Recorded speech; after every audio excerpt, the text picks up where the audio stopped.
What is going on, jerk faces? It's your boy Andy, and you're watching Nocturnal Transmissions, brought to you by the Circle of Jerks podcast.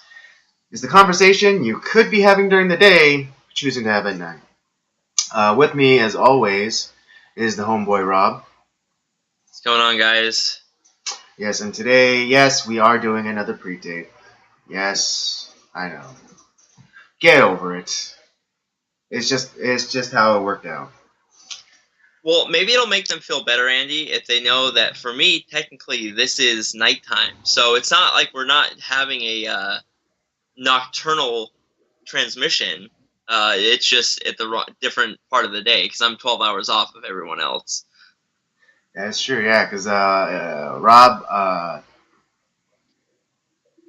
worked the night shift last night, so if you want to get all technical, yes, this is his night, so it still falls, I guess, within the nocturnal. It's for Rob, it falls within the technicals of the word nocturnal. So literally, of course. What's the daytime version of nocturnal? I never remember that term. Oh, I know this one. Yeah, it's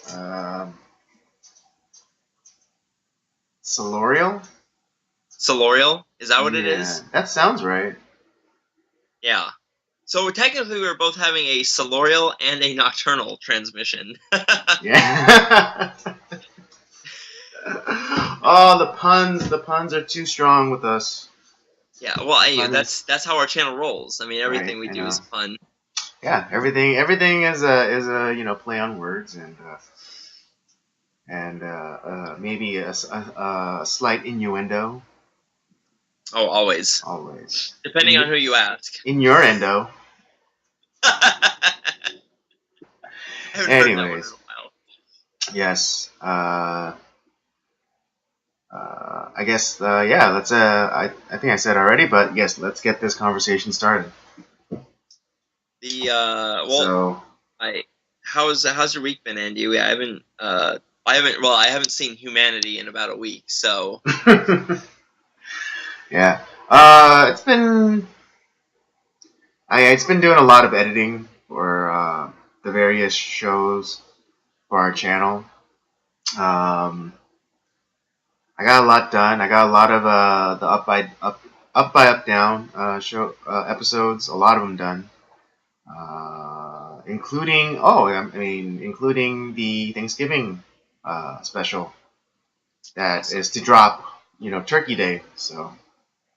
Why you're waiting to gorge yourself on, a giant bird and a whole lot of carbs. Make your way over to the Circle of Jerks podcast YouTube channel and check out the Up by Down Thanksgiving special. Oh yeah, that's gonna be a good one. Yeah, it came together pretty good.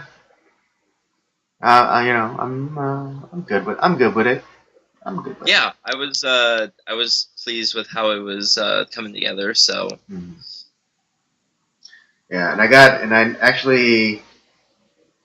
a lot of not all of the remaining Mario episodes done, but yeah, I only have a couple left to put together. So. We need to come together and finish the rest of that, and then right.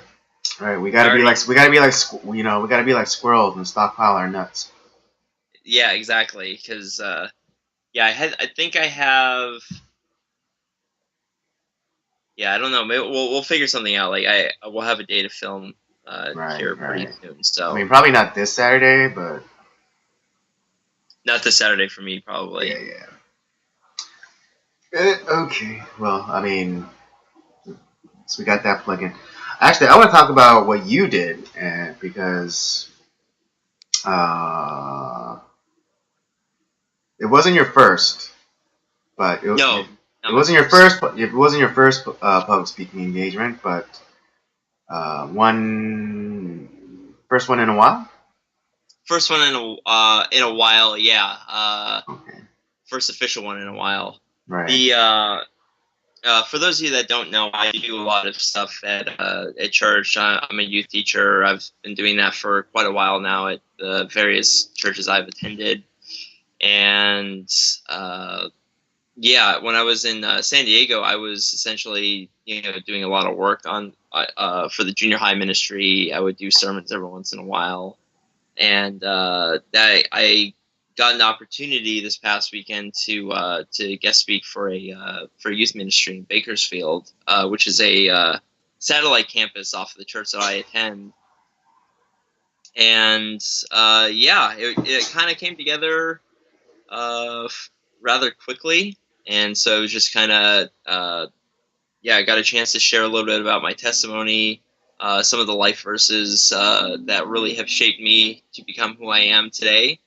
And it was a great time. I wasn't really sure what to expect, with a new group, and it's a ministry that definitely needs. Not that it's a bad ministry. It just they're in desperate need for help because they just don't have enough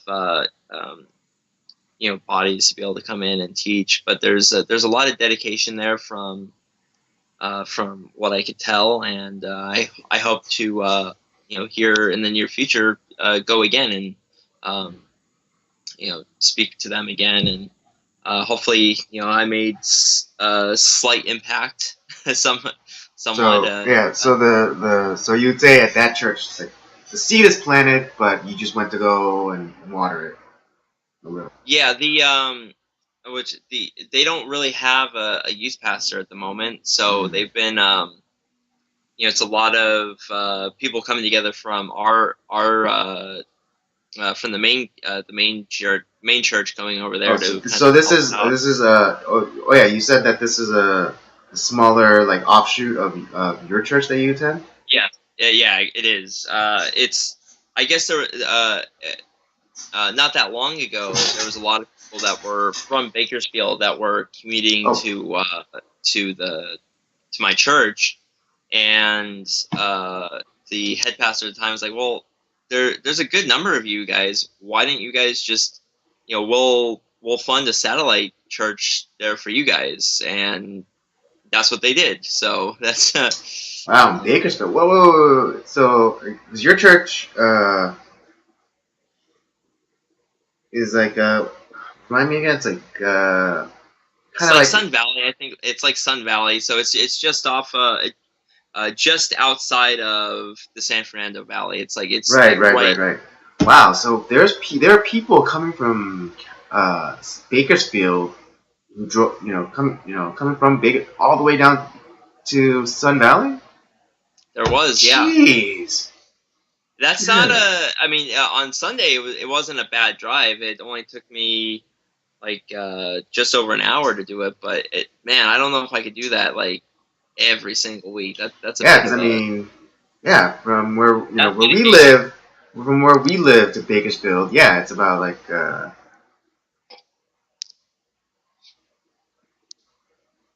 maybe a 2-hour drive. I mean, I got there within about an hour or so. What was that? Oh, I got there within like just over an hour. Okay. Well, I guess like if like with some traffic, could be upwards to 2 hours. Well, there was zero traffic, honestly, so it was pretty easy getting up there. Okay. Now, like what makes that drive tough though is that later in the year, here coming up here pretty soon, is because there's to get there, the fastest way to get there is taking up the that one freeway, but there's parts of it that freeze over in the winter. All right, on the 5, yeah. Yeah, so that makes it a challenge to get there at certain points of the year. Mm-hmm. But there's some other ways around it, I think. But it's just there's some times where it's a little bit more on the difficult side getting there. Mm-hmm. Absolutely. So, I mean, what were some of the things that you talked about? Well, like I mentioned, it was anytime I'm speaking to a new group, I kind of like to give them a sense of who I am, where I've been. Right, general testimony. Yeah. I gave my testimony, talking about how I became a Christian, how the heck I became involved with like the Korean community, and that, and just sharing some of the Wait, just let me to interrupt you just really quickly. Is Were the people that were coming from Bakersfield, were they Korean people or were they like a mix? Oh wow, okay.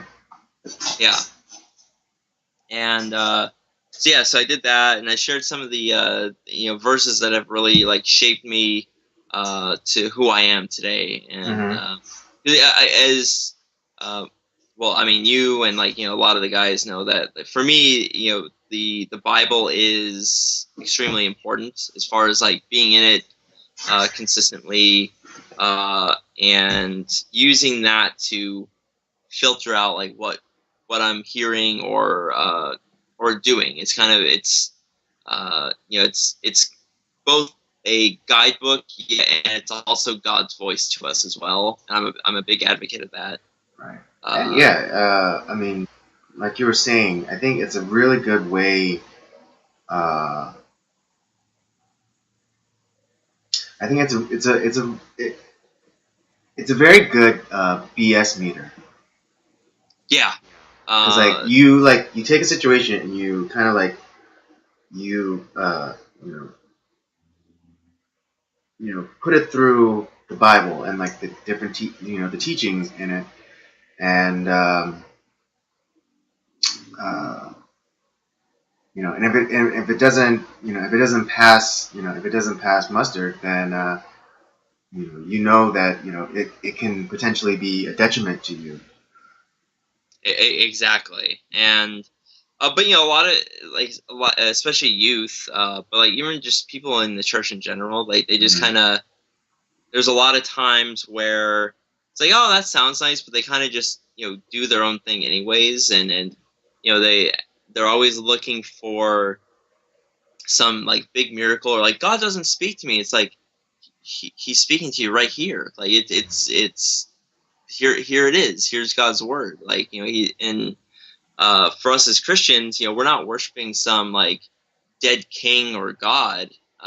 It's for us, we believe that God is alive, and that would mean that His words, although the Bible is an old document, the words are still alive because they're inspired by God.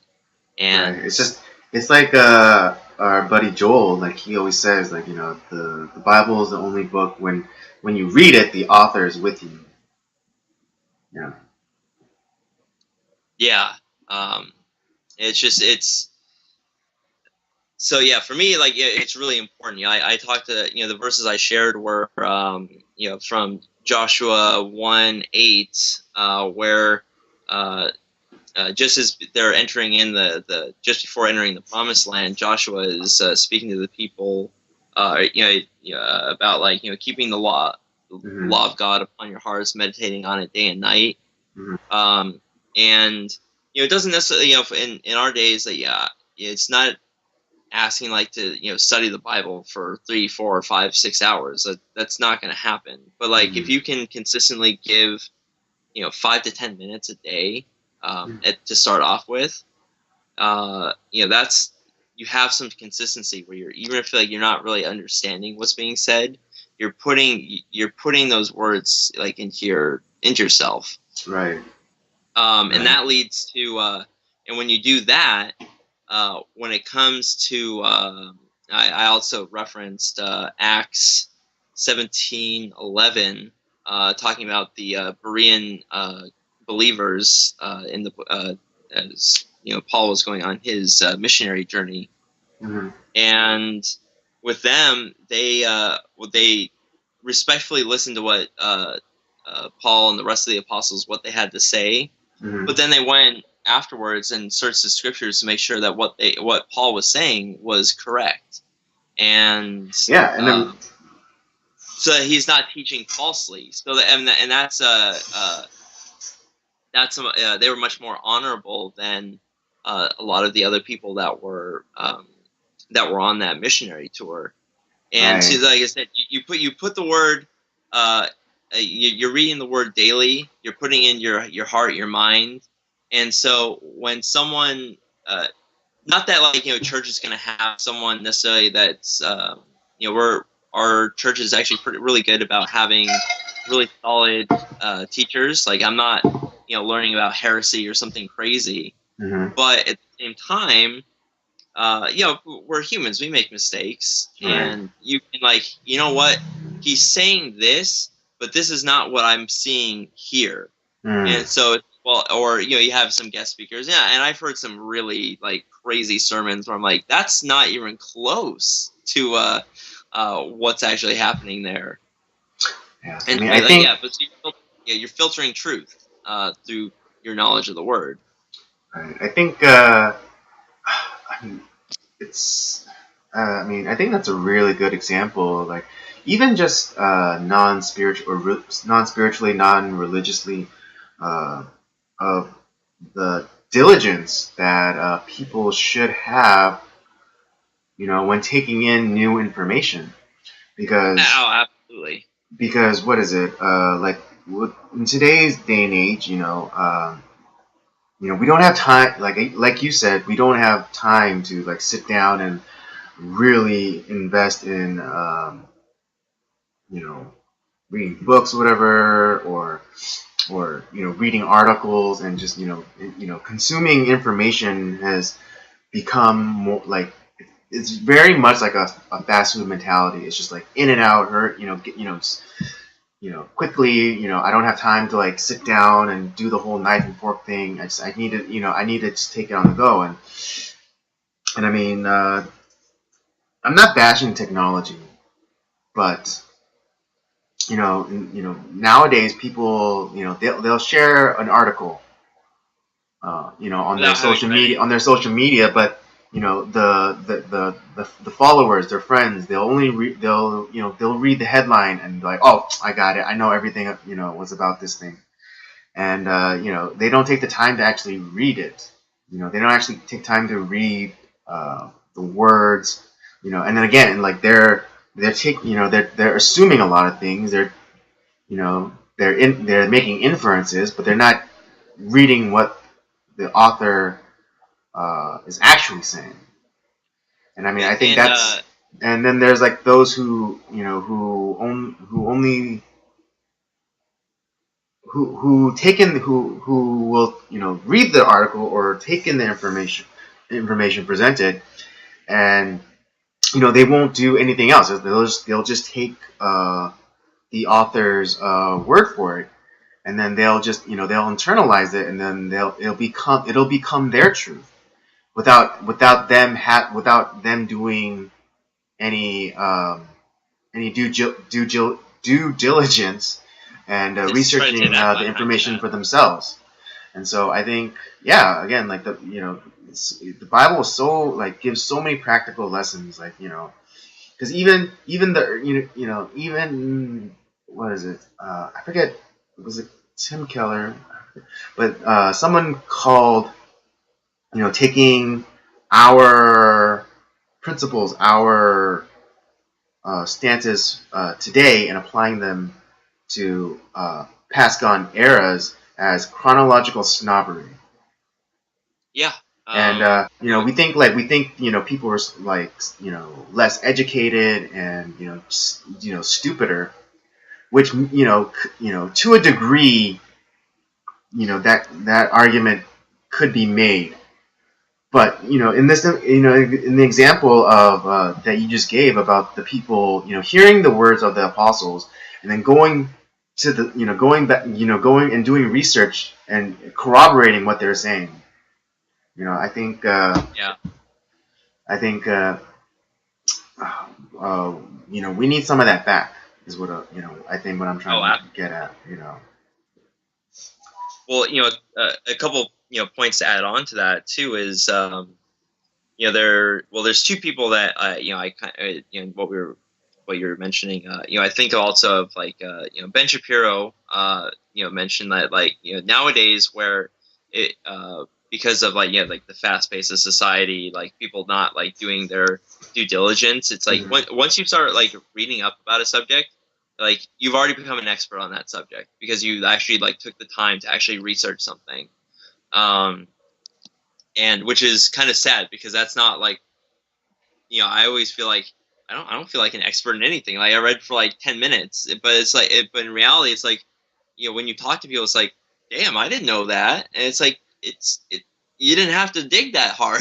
Yeah, It's yeah, yeah, yeah. right It's there. yeah, because a lot of times it's just it's kind of, to pull an analogy from history. It was kind of like what is it? The gold rush. Initially, at what was that place? Miller something or other, where they first So found gold. yeah, it Uh, wasn't very hard. like Mill, was it Mill Valley or Miller something? It So, was yeah, something like that. something like Yeah, that. But like there were reports that that there was so much gold, it was just literally lying around. Like you could just go in, pick it up off the ground. There's like so much gold. yeah, And I mean, if that's true, it's like that's just another great analogy of how, like, sometimes truth isn't as deep as you think it is, or you don't have to dig so deep to find truth, because people think that that there's so many layers of just uh, obstruction, that the truth has to be so far down. But sometimes it's just like right there. Sometimes you just have to like swipe. There it is. yeah. Where like 2 seconds of research is like, oh wait, okay, here's what's actually going on. Mm-hmm. Um, and then like also there was a former pastor of mine, and so this is something that he said that really stuck with me, is that a lot of times what happens is that people read or hear something, and like they'll like I said, they'll read the headline, they'll read a couple lines, Mm-hmm. and then it's like, okay, I got it, and Mm-hmm. then they fill in the gaps with their own truth, and so it Exactly. perverts Exactly. what's actually Yes. like being like, so like we're like it's like you'll hear part of something, and it's like, oh, like liberals or Democrat or not Democrat, or like Republicans, conservatives. It's like, those bastards, and it's like, so they think that they already know what's being said, when it's like Mm-hmm. you need to read a little bit deeper. Like you're not actually like seeing what's said, Right. or Yeah. what's I mean, I'm not saying that it's always going to be easy, but like the truth is easy to come upon, but there are going to be times where you have to dig, and you do have to work for it. But that's right. that's when that that it's worthwhile truth. Yeah. And not just like the homogenized, condensed, schlock that that people just like spoon feed other people. I mean, yeah, I remember I was talking with a friend this past weekend, and we were just talking about like you know news stories. And it's like, oh, what to trust, what not to trust. Oh, all these people are so biased and whatever. And and then he asked me, he's like, oh, like what like news sources do you watch, read, whatever. And I told him, everything. I consume information from all sources, because because that's how echo chambers happen. That's how the blinders get put on you. Is that if you only get your information from such and such source, that's when you start developing blinders, and then you can't see then you can't see except for like this narrow vantage point. So Yeah. yeah, so I watch things on like CNN, MSNBC, Fox News, Breitbart, New York Times, Washington Post, Huffington Post, Washington Times, just everywhere. Even I even consume like alternative news media stuff, like stuff on YouTube. And it's Yeah. Too. I mean, maybe, I'll admit, maybe I have that luxury because so regularly employed. But Yeah. it's just something. Is even if you even if you try to do, just try to make a balance. Too too mainstream, too alternative. That's and like Yeah. and not just and like and make them varied, and don't just don't do like uh left leaning media and left leaning alternative media. Just try to try to be balanced. And don't just do like conservative mainstream media. I mean, which there, to be honest, there isn't that there isn't that much, but and then like conservative alternative media is just because then again, no matter what side you might profess to be on, you still can develop blinders. Right. But then like the last verse I spoke on, which and all this like builds off of each other. That was my point of using them is there's a passage in 1 Peter 3:15 where Peter is talking about be prepared to share about the hope that you have in Christ with gentleness and respect. And the whole point of like being in the Word is so that you can share the good news with people that who are curious. And it's not about and the thing is it's not about like regurgitating what someone else believes, what the church believes, what some teacher you heard somewhere down the road believes, but it's actually like having wrestled with uh you know what from the Bible, like how you've lived it out, and being able to share from that experience and share like how God has transformed your life. That's what people want to know, who are curious, who are coming up and asking these questions. For the most part, I found God sets up these encounters with people that I wouldn't expect to be interested or whatever, and you just kind of take those opportunities and you just are able to share. But if you're not in the Word, if like if you're just your whole Christian experience just comes on Sunday, and then the rest of your days are just doing whatever you want, you are probably not going to have a whole lot to like you're not going to be able to really share about the hope that you have. But also they kind of, I don't see that as just a Christian thing either. Kind of going alongside like outside of the church community, just understanding like why you believe certain things, and being able to present that is a dying art too, because conversation. A lot of times we're seeing and on both sides of the political spectrum of people just shouting slogans and BS, and it's like, have you actually like thought about what you're saying? Do you actually believe this? And then they get questions they get thrown questions that challenge what they're saying, and they can't answer those questions. So obviously, like they have no idea what they believe, and I think that's a shame for both inside the church and outside the church. Mm-hmm. Yeah, I mean, I'll admit I'm not the perfect Christian. I struggle. I sin. Oh, we all do. We all do. But to quote what was it? Jules from Pulp Fiction. I'm trying real hard to be the shepherd.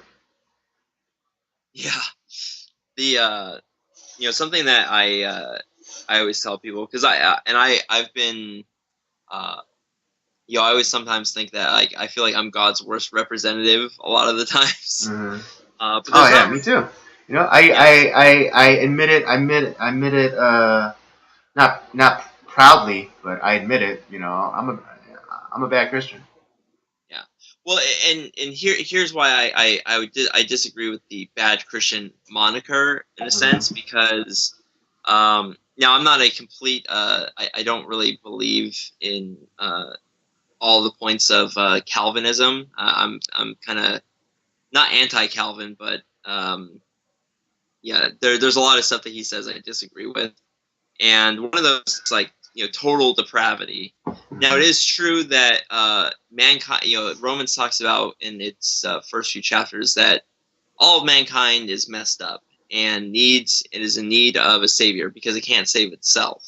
So in essence, we're all bad. There's no such thing as a good or bad Christian. It's just we're just failed people that some of us have chosen to believe in Christ. Some have yet to hear it and confess, and some have gone against Him.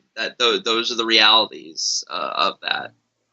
Yeah, but the thing is, we all carry, whether you believe it or not. I believe this to be a truth that we all carry, the burden of Adam's, sin, which is not. We think of it as just eating a fruit on a tree, but and I'm not going to talk about this on Nocturnal's transmissions. It'll be for another time. But essentially, what it is, it's not just about eating a fruit. That his failure was so much bigger than that, and the weight of that has carried on to today in all of us, and in a certain aspect, we all carry that, either redeemed or not redeemed. It doesn't matter. And so, while you and I believe that before we were saved, we had no control over to say no to sin and all that. But now, because we have God living within us, we have the power to overcome those sins and kind of just become more and more. The technical term is sanctified, but which is just meaning you're molding yourself into more and more into God's image, what we're meant to be. And so to me, bad Christian, good Christian, because we're all just failed people. I mess up all the time. I do a lot of bad stuff, whether I realize it or not. And so yeah, because I used to call myself a bad Christian. I felt like I'm not a great representative for God a lot of times, but I don't believe that anymore. I just believe that it's we're fail. And people who are in the church who are very judgmental and claim perfection, they're the worst offenders of all. They're just projecting it onto everyone else because they don't want to realize that what. They don't want to take an inward look at themselves and realize what it is. So people like you and me will tend to have a lot more. We're not judgmental. We're less willing to criticize, and we tend to be more able to listen to some of the crazier shit that happens with people, and just be there to not necessarily change them, but to listen and to hopefully help them get through whatever they're going through. Right. Yeah, and I think that's a really good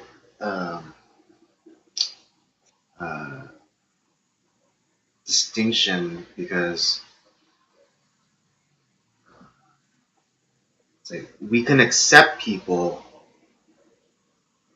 and not we can accept people without condemning them. Yeah. We could voice.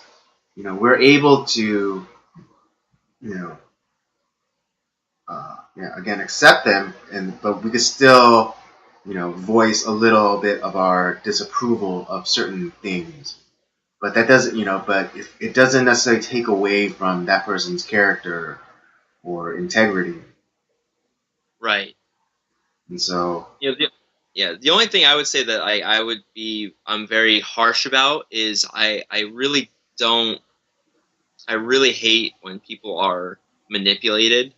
In church or out of church. With us, it's you get false teachers, people, preaching bullshit about that's not in the Bible, and kind of manipulating people because they know they don't read their Bible, so it's they can kind of just say whatever they want, or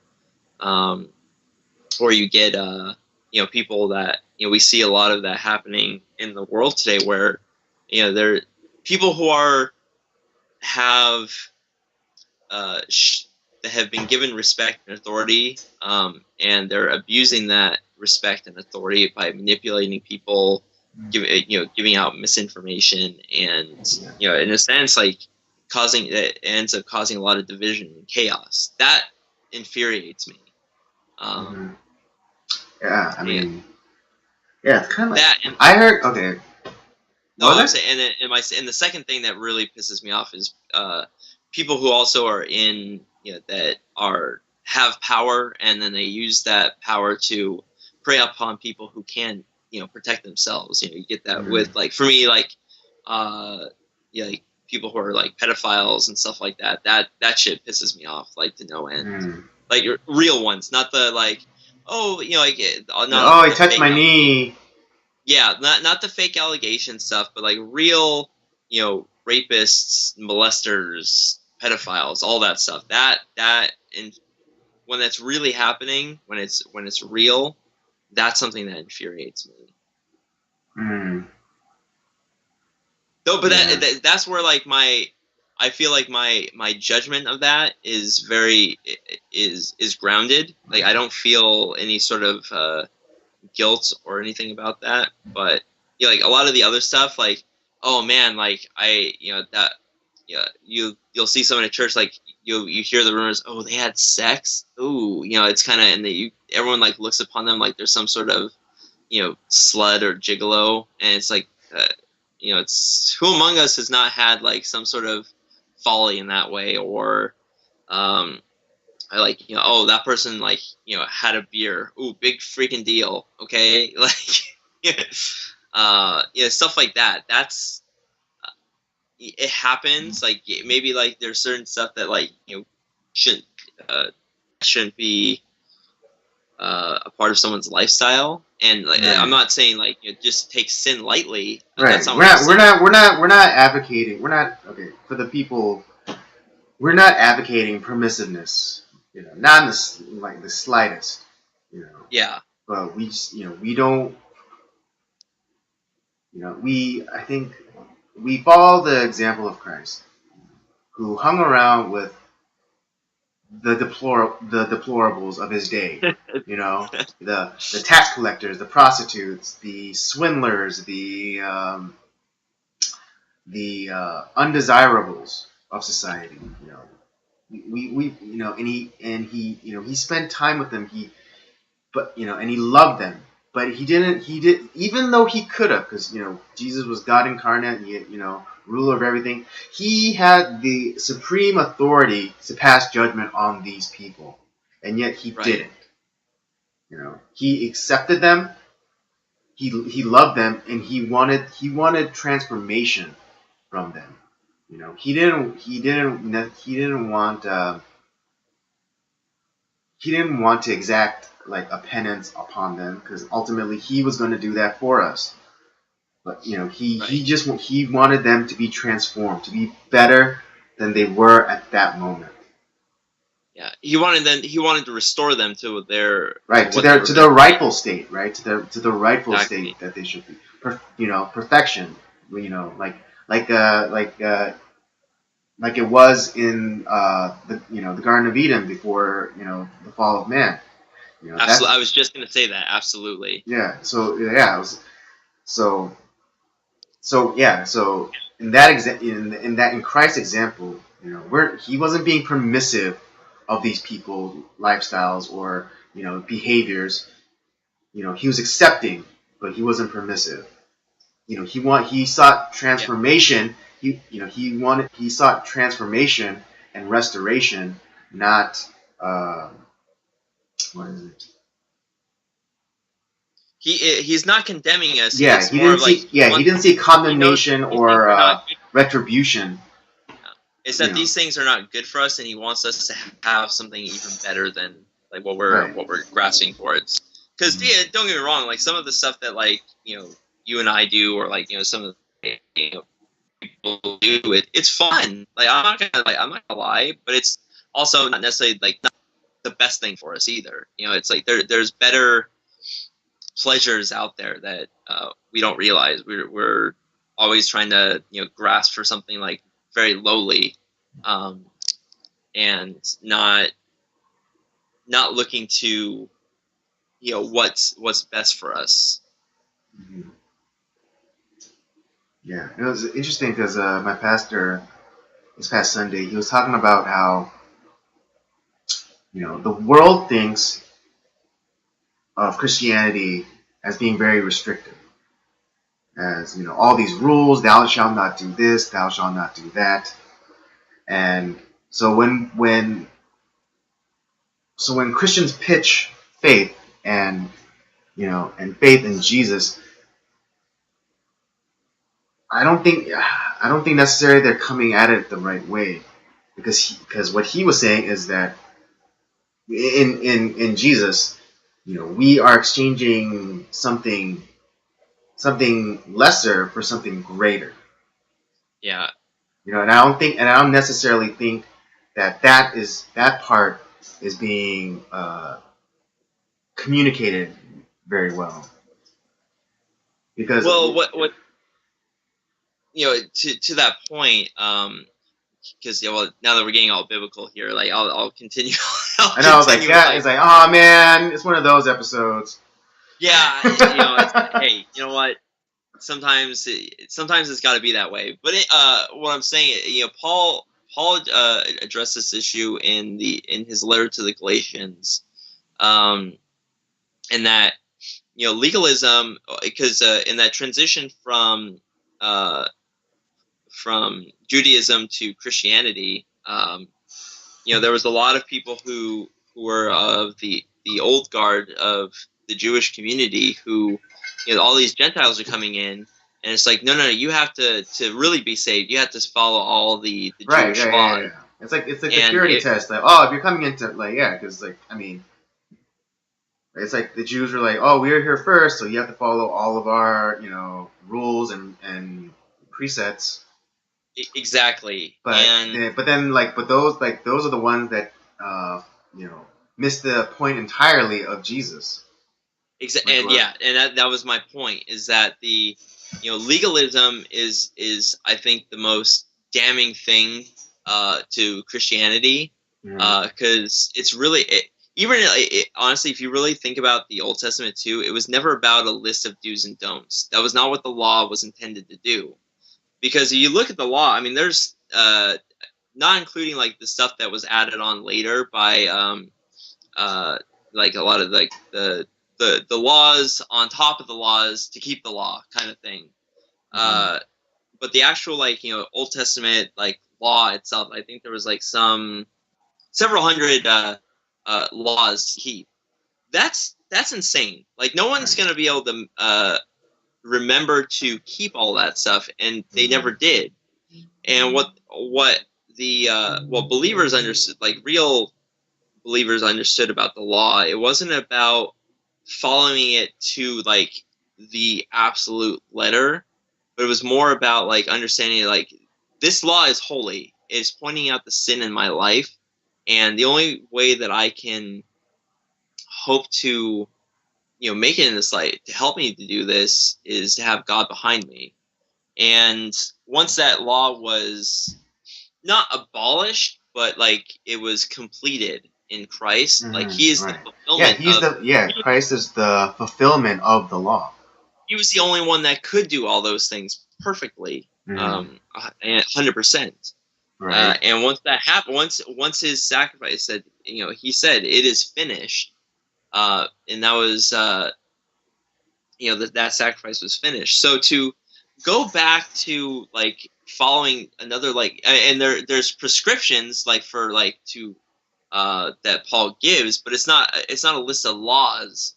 And for us as Christians to go back to a sense of legalism, where we're just following a list of do's and don'ts, and if you'll be blessed if you do things, and you won't be blessed if you do these other things.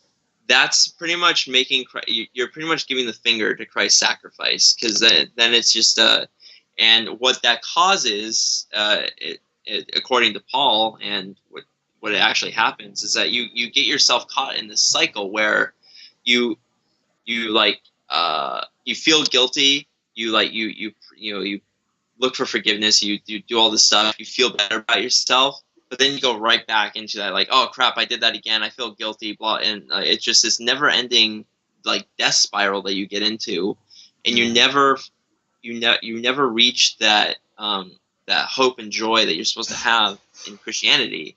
And grace is I think the most difficult aspect of Christianity to understand. Mm-hmm. And to be honest, let's be honest, is that just following a list of do's and don'ts is very easy. It's like, oh, here's what I got to do. Here we go. I'll do my best.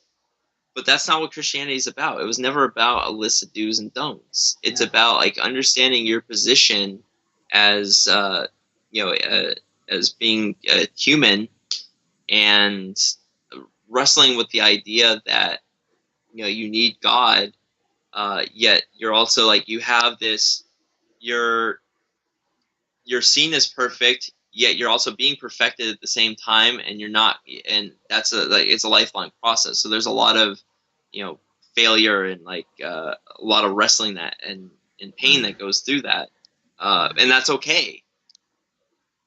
Yeah, it's kind of like this principle I learned about a while ago. It's like the almost, but not yet. Yeah, that's a great way to put it. Yeah, so yeah, always during pre-tapes it gets so heavy and philosophical. I don't know what it is about the pre-tapes why we get so damn heavy with everything. I know, it's like, I mean, not that you know me. Once the Bible's involved, you know how I get all jazzed up. yeah. Maybe not quite as jazzed up as Joel does. That guy is always just seems like he's on some on a next level. Like me, Mm-hmm. I'm much more. I don't know. I'm a much different hand than Joel is. Maybe I'm a little bit more somber and a little bit more cavalier in my approach. I don't know if that's the best word for that, but it's definitely something I'm very passionate about. And once you get me started, man, like I don't know, it's hard to stop. I mean, his yeah. to put it in imperfect terms, I feel very inadequate. My passion for Jesus seems inadequate compared to that of Joel's. A lot of what for me, I when I look at Joel, the passion that I have on the inside of my body is showing on his outside. It's like yeah. And I mean, yeah. I've never been the one to get like too worked up at church, and I'm not in the aisles dancing and crying and flailing my arms about. That's just never been my thing. But that doesn't mean that that's not what's happening on the inside, because it is. I'm very passionate. And again, there's you can't judge. You can't pass judgment on someone's heart. You can't dictate. What that person feels, or how they feel it, or how they express it. Because what is it? Like my pastor always says, he's a charismatic, just with the seatbelt. Yeah, I definitely have a seatbelt. I mean, yeah, I want to go 90 miles per hour, but I'm just not going to do it without a seatbelt. Yeah, exactly. Well, we've talking about how the pre-tapes tend to be pretty heavy. Well, we can go from one heavy topic to another heavy hand in The Punisher. Have you been watching? Oh yes. It came out last Friday, and I'm not quite done yet, but man, it's lived up to what I expected for the new Punisher series. I really like. I finished the series. I finished the series last night, but yeah, I really like this series. It was really good. This is the best Marvel Netflix series so far to me. I mean, yeah, because okay, uh, well, because Robert hasn't watched the full series, but going ahead from this point going forward, definite spoiler alert. Oh yeah, So absolutely. if you haven't caught the series yet, then I'll go into the description box. I'll put like a time code to skip or to let you know where to fast forward in this video to skip this, so you're not spoiled on this Yeah. series. But go check it. Seriously, go check it out. It's Go really good. go ahead, pause this. Go watch the Punisher, and then come back. We'll be waiting. Yeah, yeah. Actually, yeah, that's better. Like, stop watching this video. I mean, as much as we want you to watch all the way to the end. But yes, pause this. Go watch the series. Come back and hear how you can enjoy our enjoyment as we enjoy together. Yeah. But yes, this was so good. I loved it so much. It was, you know, it was a lot more grittier. I think it was. You know what it is. You know what it is I liked about this. They were. I know it's funny because you were saying that like from one heavy hand to another, but they were so light-handed with like the social justicey stuff. Like Yeah. it was like because like with the defenders and stuff with the last Marvel's Netflix series, the Defenders, and even with Iron Fist, this the social justice wash was all over it. And I was like, oh, it's kind of killing my boner for this. But this one I felt there was a lot of other issues I had with Iron Fist, but besides yeah, that, like, I mean, yes, I think it washed over that for me. Like, yes, the first 6 episodes weren't that great. His motivations for leaving his post in Kunlun were pretty weak. But anyways, Punisher definitely makes up for all of that. I mean, I wouldn't say I don't want to say all of it, but a good majority. It makes up for a lot. first of all, I love John Barenthal as the Punisher. He's Dude, awesome. Frank Castle. You know what my favorite thing about his portrayal of the Punisher is? What's that? Is that barbaric,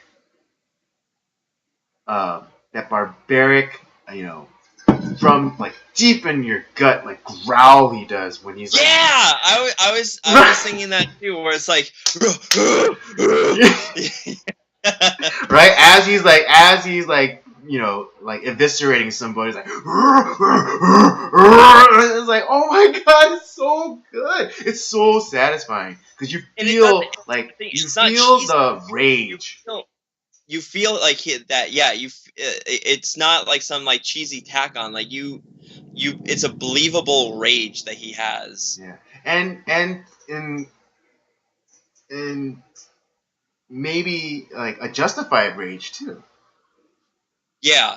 It's like it's kind of like it's just like the built up, like his like the sense of like injustice that he feels is so great that that's the only way that he can express it.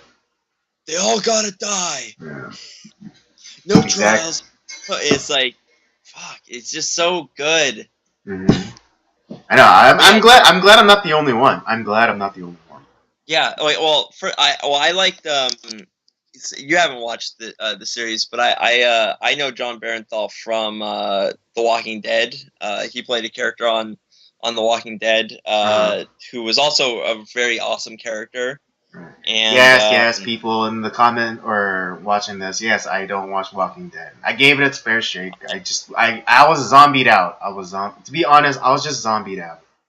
And the comments are rightful outrage, Andy. I know, right? In all caps too. So I know you guys are outraged. Yeah. So you have Yeah, so like John Barenthal, like he played in The Walking Dead. I liked his character, and I actually didn't know that Oh, he was gonna. I actually right, didn't right, right, know that. right. He played the main character's like best friend or whatever, right? Yeah, Shane. Yeah, yeah, yeah, yeah. And because I started watching, everyone was saying, oh yeah, Daredevil's really awesome. So I was like, and it took me a while to kind of like get like to that. When I finally did, I was like, I watched the season where the Punisher. I was like, holy crap! Like, it's like that's Shane, and it's like, and I loved his portrayal. And I was like, that there. I was like in my head, it's like there's gonna be a show with the Punisher like at some point. And it's like it's just he's too good not to have a series. And yeah, like so the portrayal's been awesome. Um, but what do you think of the as far as the storyline for this first season? Like, what do you like do you like the characters? Did you like the story? Uh, what stood out to you in this season? I think. Well, I think like casting wise, everything was like spot on. Like everyone's role was like cast like perfectly. Yeah, And and I think it was good that they gave him like a sense of closure for his like journey that that started off in Daredevil season 2. right. And there was like an initial closure because uh, there was an initial closure because killed all of the people involved in the death of his family, or at least So he thought, but all the the ones more principally, or is that the word, or the ones most immediately associated with his yeah, family's murder. he'd finished off all the gangs in Right, the gangs, the yeah, biker gang, the drug, the Mexican drug cartel, you know, in um, the Kitchen Irish. yeah, the Irish mob. And so yeah, I think it was great that in the beginning, like you saw like the closure that he was able to get from that, and then he tried to hang up or put away the Punisher persona. In that first episode, after all the deaths, he burns his bulletproof vest, with the Punisher logo on it. It's like okay, I got my justice. They received their punishment, and so now I can walk away from this. But it wasn't until like the introduction of the Homeland, DHS agent. Uh, what was it? Dina. Tina Madani. Yeah, that uh, I guess you know Frank Castle's past, or his ghost, like come back Yep. to haunt him, and to like bring him back to that Punisher persona. And there is an episode where it's pretty powerful because like he has a choice to uh, essentially die and give up being the Punisher, or to not die and continue living and being the Punisher. If that makes sense. Yeah. Yeah, because um like his I guess his sidekick in this series, um Micro. huh Micro. yeah, Micro, Lieberman, he had this great line where he was saying like, oh, Frank Castle wants to die all the time, not because he doesn't feel like he deserves to live. Right. Yeah, and I had to say that I love the that storyline. Um, I like the was it the you a professional or what? No, I like the tension between Lieberman Castle and like Lieberman's family. Like Hmm. there was a lot of just this like tension where Lieberman needed Frank to go and like help his family in certain aspects. Yeah, at the Hmm. same time, it was kind of it was just weird at the same time where it's like he's trying to be like kind of the Lieberman's hand, yet like they're obviously his family like starts to kind of have feelings for Frank Right. and and Lieberman's watching the entire time and it's Mhm. like he knows that his family needs him but like it's like he's stuck and so it's just this like all this tension especially Yeah. after like his wife kisses Frank. Yeah, yeah, yeah, yeah, yeah. I thought it was really interesting because uh,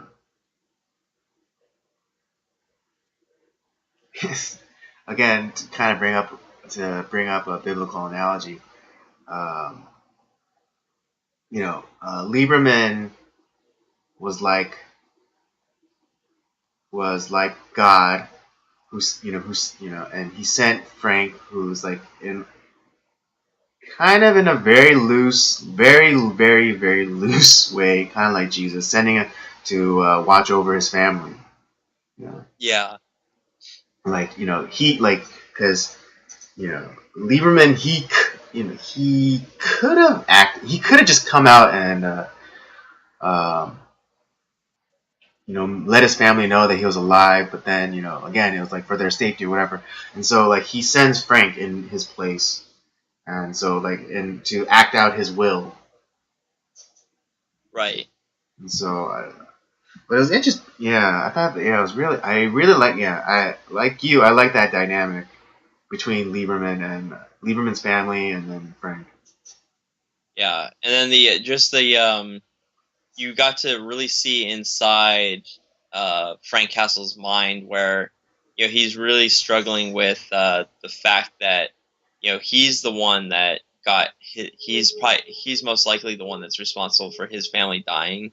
It was Right. because people were after him that they died, and so in a sense, I think he's also acting to help Lieberman in that way. So that, like because his family's still alive, so he's almost in a way like let me kind of correct like my past by like trying to help out like this guy's family to like survive because Right. Yeah, because like you were I saying. think he respects I think he respects Lieberman in a sense where he because he risked everything to like protect his family, like he risked his liberty and freedom to protect his family, and so they wouldn't suffer the same fate as him. Mhm. And I think like that was something that I think Frank wishes that he had been able to do, and so there's this like great connection between them. Like I think there's great respect on both sides, yet there's also this crazy amount of tension between them as well. Mm. Right. Yeah. Um,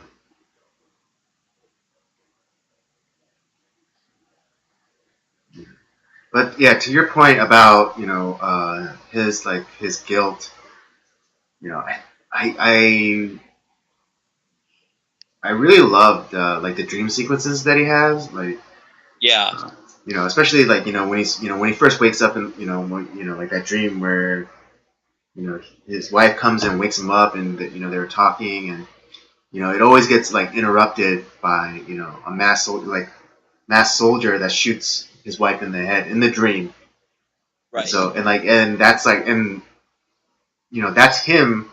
Because there's like a videotape of like his the kind of like these this like black bag operation that he was a part of in Afghanistan, yeah, and like he executes a prisoner, and I like that dream sequence where he's like I mean not in a grotesque way, but I like the metaphor of him like killing his wife. right. Because he still feels like kind of like the guilt of like his family being dead. It Although is because of that. there is a great conclusion because because in the dream sequence they never finish the conversation. But spoiler again, spoilers. Who cares? It like they do like at the end they like in like a kind of like a dream state they do finish that conversation. Oh, awesome! I can't wait to hear that. Yeah. I'm only a couple episodes away from being done. Yes. Yes. But yeah, I mean, like this, like I think Punisher is like, or like this iteration is all kind of all about betrayal because there's betrayal like all over this freaking series. Yeah, And like one of the worst or one of the ones that got me the worst, and we talked about this before we started recording, but was the betrayal of one of Frank's comrade, brother at arms, Billy Russo.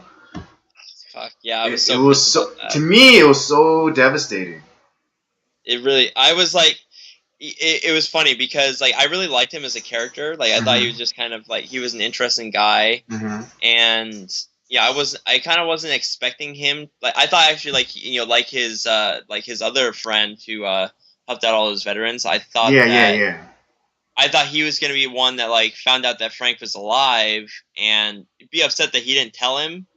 But like that they would work together to help like stop Agent Orange. But to come and find out that he's been with Agent Orange like pretty much all along, and it's like once he started asking like too many like crazy questions, I was like, oh, he's a bad guy. Fuck. Right. Like when he initially goes and talks to Curtis, the other Marine friend was like, "Oh, is Frank alive?" Like, whoa.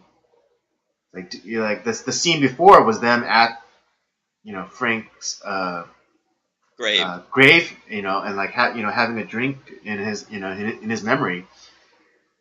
But like that was a scene like just before this next scene where he's like, "Is Frank still alive?" It's like, what was like, well, why would you ask me that?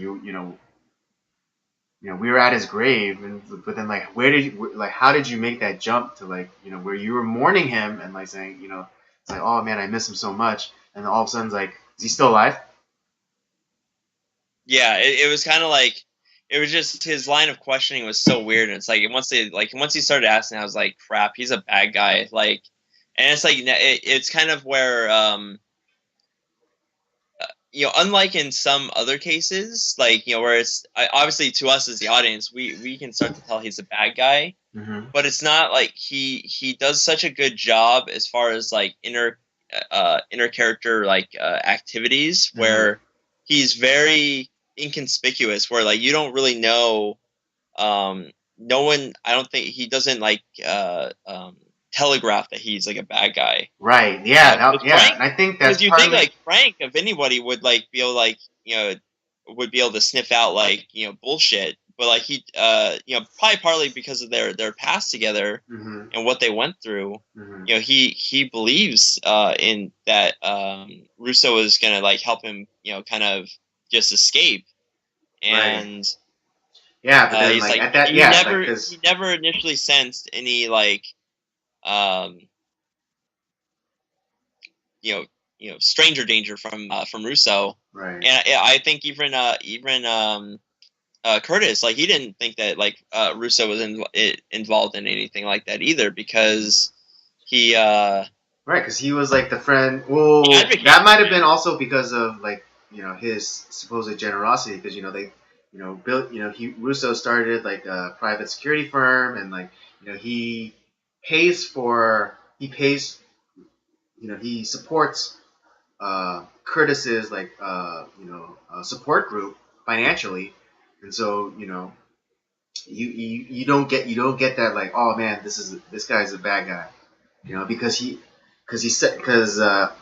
I guess the brilliance of the show, they set him up to be like this guy that they bled with and fought with.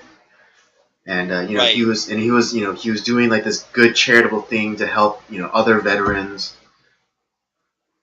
and so like I think that call me naive, call me stupid, but yeah, that his betrayal, his reveal as one of the bad guys was so devastating to me.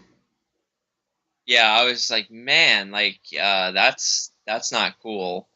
Yeah. Um, you know, the the other thing, and we were talking about this a little bit during the pre-tape too, where I always thought it was kind of hilarious where Russo, like his kind of like one of his backup weapons, he has this like hidden blade. I was like, is he like an assassin from like Yeah. Assassin's where because he knifed he hidden blade a few guys to death. Where I'm like, this is like this is Yeah, it's like the Assassin. the spring-loaded blade, under like a long sleeve and like under his coat or whatever, and it's like Yeah, he's like hot. He's like chit chat, chit chat, chit chat, sneak yeah. knife attack.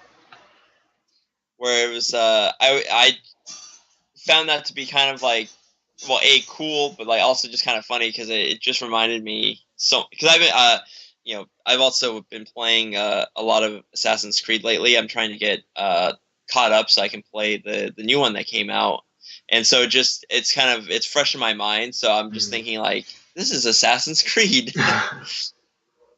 Yeah, but yeah, I think Ben Barnes, the actor, he did a great job. Oh yeah, Yeah, absolutely. I and I I and I, felt I he's a yeah, believable character. Like yeah, he's a believable character. when he was being good, like initially, like you believe that he was a good character, and Mm-hmm. the fact that he was pretty much, um, taking care of like Curtis and his mission to help out, all those, Yeah, the struggling vets. yeah, the struggling veterans, uh, and he just seemed genuinely like caring. Mm-hmm. But then like him as the bad guy too, where it's like it's genuine too, where like you Yeah, kind of right. And then another great layer to that was like his like upbringing. Being a foster kid, a kid like brought up in the system, and so yeah, like oh, it's like okay, this is like this is the final the fight scene between uh him and Frank, and it's like he was like saying like, oh, I didn't, I came from nothing, I didn't have anything, so that's why it doesn't mean, that's why I'm able to just like let things go and blah blah blah. But then and then again, another great line. It's like Frank was reminding us like, well, you had us, you had us brothers in the Marine Corps, and you threw it all away. I was like, damn, because sometimes, yeah, we don't have a choice, like what family we're born into, or the circumstances of which we might happen into, but we definitely have a choice. We definitely do have a choice on who we allow into our lives and who we you know choose to facilitate. love. Yeah, And so yeah, like he like in like the surrogate family with like the Marines, and like and with Frank and his family, because they do show like a very like warm and touching like flashback to when to better times, and it's like yeah, right. you had Frank and you had his family who like loved you.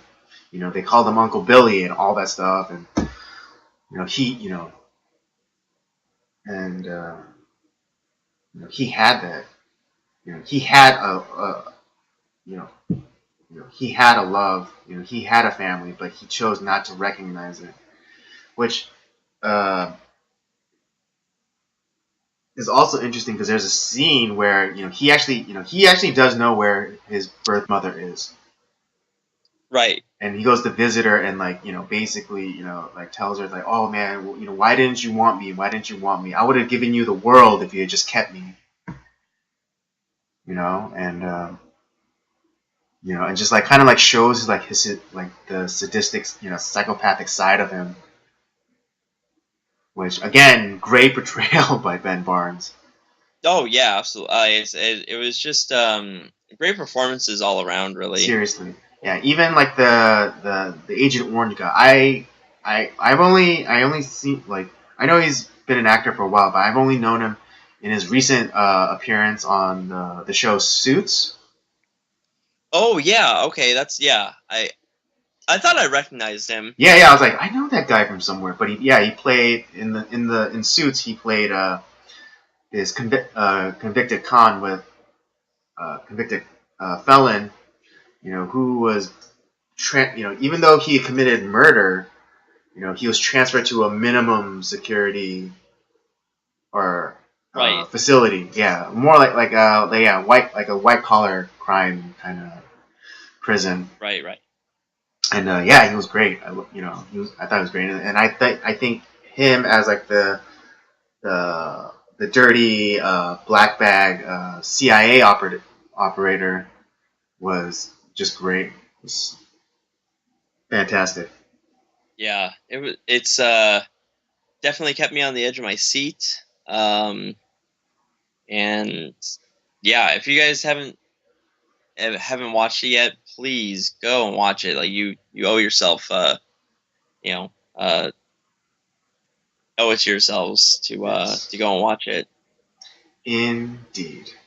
Seriously, guys, go seriously go check it out. It's really good. It's really good. Okay. Well, I can see that you're getting vertical, so Sorry, I guess I guys. get and we've done more. We've done an hour and change, so I think Yeah. we can call it here. Yeah. No, it's yeah. I'm tired. I'm beat up. I'm hungry. I'm everything all combined. Right. It's just night shifts are. There's part. See, the thing is, there's part of it that I like because I don't have to deal with as much BS while I'm there, Mm-hmm. and so that part I really enjoy. It's just about like getting the work done, all that good stuff. The thing I don't like about it is that the the hours are just kind of like all over the place. So like all when my friends are like wanting to like meet up and do stuff, I'm like, nah, I'm too tired. Yeah. No, I get it. I get it. All right. Yeah, one thing for a closing remark for me is that hey, I want everyone to have a great Thanksgiving. Yes. Just enjoy your whatever it is that you do. If you watch football, if you eat a lot of food, spend time with family, friends, whatever you do, have a great time. Stay safe. Don't kill each other on Black Friday. If you guys go to that, and if you're looking for something to do on Thanksgiving that you're not sure what to watch or do, come by and watch Up by Up Down. We got a great special for you on for this Thanksgiving, and I think you guys will enjoy it. And there's definitely more Up by Up Down to come. I got a lot of great ideas, and we got a lot of stuff coming up for Andy and I have a lot of stuff coming up for that. So please like, subscribe, comment, do all that good stuff. It really helps us out. All right. You are the man. That will do it for us on this Nocturnal transmission. Thank you for joining us. I know we weren't live, but don't forget to join us every Tuesday at 8 p.m. Pacific Standard Time. Come join, jump into the live chat. Tell us how we're doing. Give us, suggest topics to talk about, or just tell us that we're idiots. And no more Bible talk. I don't know, whatever. Yes, for that also goes out to you VidMe viewers. Yes, we are on VidMe. If you want Circle of Jerks podcast on VidMe, if you guys want to catch us on Tuesday, please do so. But if not, please check. The video is always up on Thursday for your viewing enjoyment. Don't forget to follow us on our social medias. Twitter at PodcastCOJ, and on Twitter on Instagram, Circle of Jerks Podcast. With all that being said, that'll do it for us, and we'll see you next time. See you guys.